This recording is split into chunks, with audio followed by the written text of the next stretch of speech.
Bienvenue à la capsule TNI numéro 33. Dans la série des nouveautés de Notebook 14, je vous entretiens rapidement sur l'éditeur mathématique ainsi que le module GeoGebra. Alors, comment tout d'abord aller les récupérer puisqu'ils ne sont pas dans votre barre d'outils par défaut? Il faut aller personnaliser la barre d'outils en appuyant sur la roue d'engrenage située en haut à droite. Et quand on fait ça, Notebook nous propose là, des actions à ajouter à notre barre d'outils. Nous, toutefois, ce qu'on veut faire aujourd'hui, c'est ajouter un module ou deux modules. Donc, on va aller cliquer dans Module, deuxième onglet à gauche. Et les modules dont je vous parle sont GeoGebra et Insérer une équation. Donc là, ça va être difficile. Il va falloir que je descende ça ici. Donc, tout ce que j'ai à faire, c'est de venir chercher l'un et l'autre et de venir glisser dans un espace neuf. Là. Vous, ça va faire quelque chose comme ça ici. Moi, ils sont déjà installés. Donc, quand c'est fait, terminé. À partir de maintenant, ces modules-là sont toujours accessibles. Simplement, ils sont masqués par défaut. Donc, il faut aller les faire apparaître en cliquant sur le morceau de casse-tête qui sont les modules complémentaires ici. Puis là, vous les verriez apparaître à droite. Alors, tout d'abord, le premier, insérer une équation. C'est dans la suite logique de ma capsule précédente où je faisais reconnaître du texte manuscrit en texte dactylographié. Bien là, c'est le même principe, c'est juste que c'est pour les équations mathématiques. Et on n'a pas besoin d'utiliser un crayon texte, on a simplement besoin d'utiliser un crayon régulier. Et là, je pourrais venir écrire dans le pavé quadrillé l'équation de mon choix. Donc, y égale x à la 2 plus 2. Et faire OK.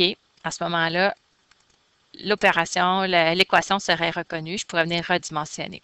Si toutefois, il y avait une erreur ou je voulais faire apporter une modification, je pourrais double-cliquer sur l'équation. Le pavé réapparaîtrait et à ce moment-là, ce serait facile pour moi, à l'aide de la gomme à effacer et de reprendre le crayon pour venir modifier ou réparer dans le fond l'équation. Quand je suis satisfaite, crochet vert. Alors, ça, c'était pour insérer une équation. Maintenant, au niveau de GeoGebra, ce que je vais vous montrer, c'est qu'il est possible, juste en cliquant sur l'icône GeoGebra, de faire insérer une feuille de calcul GeoGebra à même la page Notebook. Donc, ici, je ne suis pas une pro GeoGebra. Loin de moi l'intention de vous donner un cours sur les possibilités de cet outil-là. Tout ce que je tente de faire là, durant la capsule, c'est de vous montrer au niveau des annotations et de la reconnaissance quelques stratégies, en fait. Donc, ici, j'ai ma feuille GeoGebra.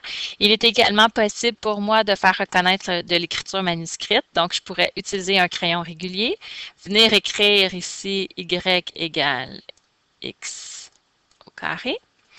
Et là, tout ce que j'ai à faire maintenant, c'est de prendre mon équation, comme ça, et de venir la porter dans la boîte de saisie, de façon à ce que GeoGebra là, crée le schéma, le graphique pour moi.